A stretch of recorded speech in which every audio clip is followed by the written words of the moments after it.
How to set up Phonepe Gateway on your Shopify account. Hello guys, and welcome back to the channel. In today's video, I'm going to show you how you can integrate your Phonepe Gateway onto your Shopify account. So let's get started.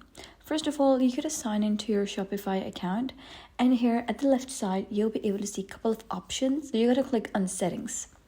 So once you click on settings, you will be redirected to your store. So what you're going to do is click on payments over here.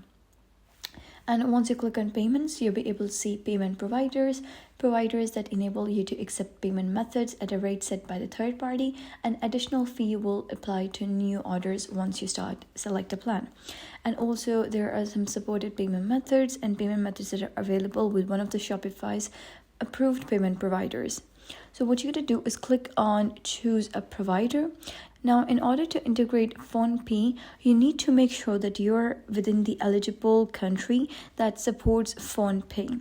So you can simply click on filter third-party payment providers and type in Phonepe. But you can see that my region doesn't support Phonepe. Phonepe is only available within the regions of, some people only, because these are only limited to some regions.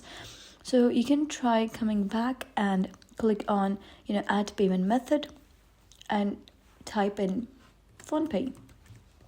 Press enter, no results found, and also Phonepe and, no results found. So Phonepe is only eligible for some countries, so you can just type in and check and type in eligibility criteria or eligible countries. I'm going to type in down, press enter, and okay, now it says that it is available in India, UAE, non-resident Indian, so it's mostly within the India or UAE, some of the UAE regions. So that's it for today's video. If you found this guide helpful, give it a thumbs up and don't forget to subscribe for more helpful tutorials. I'll see you in the next video.